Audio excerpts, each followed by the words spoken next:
friends and acclimating to a different environment.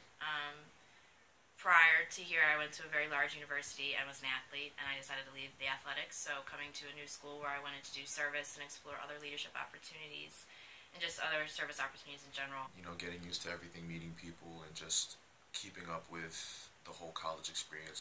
The new environment, especially because I'm not from around here. So coming up to the Northeast was a little interesting, and just being around, you know, a Catholic school like this. I came from a big state school. I really wanted to find my niche and kind of get involved in the community that St. Joe's has to offer.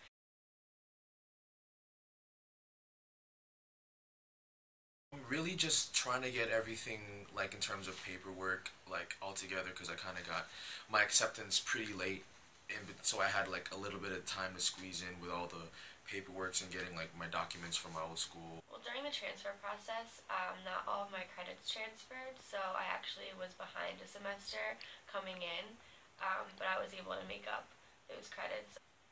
Probably the academic adjustment. I was given my transfer evaluation, and no one really explained it to me, and I didn't understand how it worked and what counted for what, and no one could really give me a straight answer as to why classes didn't count for certain things. It was very different being focused on and having teachers that knew my name and wanted my success. Allowing myself to kind of break out of my shyness and put myself out there to make friends and fitting in and finding people like my people and people that I'm comfortable with, because living with transfers was great because it gives you a really great balance, but at the same point it was hard to kind of reach out and branch out. Within the first week, the first couple days, to be honest with you, I remember calling my mom actually and being like, "Mom, there's such a unity here." When I first got here, I joined the cheerleading team. So once I started to get more comfortable with that team, it kind of started to become more like a family. The people here, as you might already see, like, are just really friendly, so they're not afraid to like welcome you, and especially if you're new. So like between like my roommates and just joining a lot of clubs and even just my classes, just meeting people every day, like all these new people, it's just it quickly made me feel really I started to get more involved. I started out first semester with just club field hockey and service. I could tell from the start everyone just wanted my personal happiness. So I signed up for the Appalachia experience, and that really changed my perspective on St. Joe's, and you made 29, 30 instant friends that I would never met on campus any other way, and that led to other opportunities like being an orientation leader.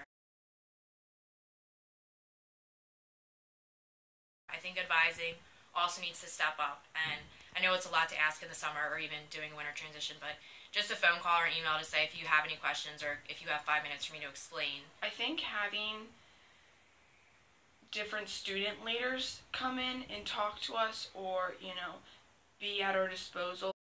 So I think maybe a better way to kind of approach the orientation aspect would be maybe to break it up throughout the day. You can connect with someone who is high up on the totem pole kind of, but is still a student, so you're still able to talk to them. I think breaking it up would be a little less overwhelming for the students. really just exactly what St. Joe's just did. Just, you know, make them feel as welcome as they possibly can, and give them the tools that they need to, you know, to be well informed. I love St. Joe's. I do. I love St. Joe's. It was totally worth it. I love St. Joe's. I think that's an understatement if I love St. Joe's. I more than love St. Joe's. It's awesome.